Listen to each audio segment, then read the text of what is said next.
கிறிஸ்துவின் சிந்தை.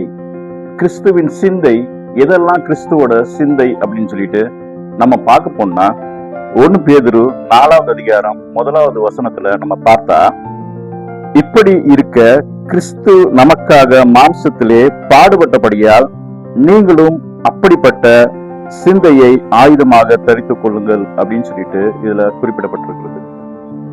ஆயுதமாக தரித்துக் கொள்ள வேண்டும் அப்படின்னு சொல்லிட்டு சொல்லியிருக்கு இந்த அதிகாரத்துல 1வது வசனத்துல. ஆயுதம் அப்படின்னு சொல்லிட்டு சொன்னா நம்மளுக்கு ஒரு பாதுகாப்பு. கிறிஸ்துவின் சிந்தை நம்மளுக்கு ஒரு பாதுகாப்பாக இருக்கணும்.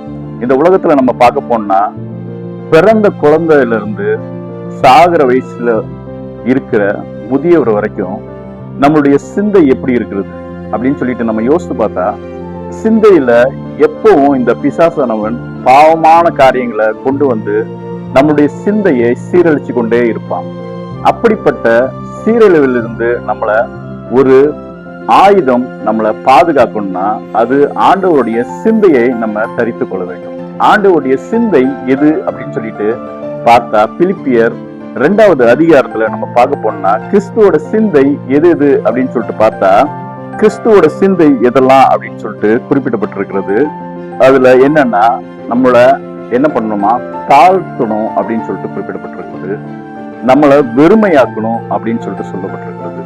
நம்மள கிறிஸ்து இயேசுக்குள் நம்மளை தாழ்த்தும் பொழுது ஆண்டவர் நம்மளுக்கு ஒரு ஆயுதமாக இருந்து நம்மளை பாதுகாப்பார்.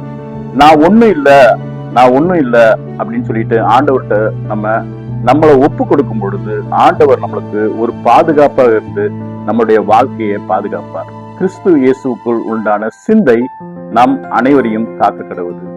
ஆமென். நல்லதை பார்ப்போம், நல்லதை பகிர்வோம்.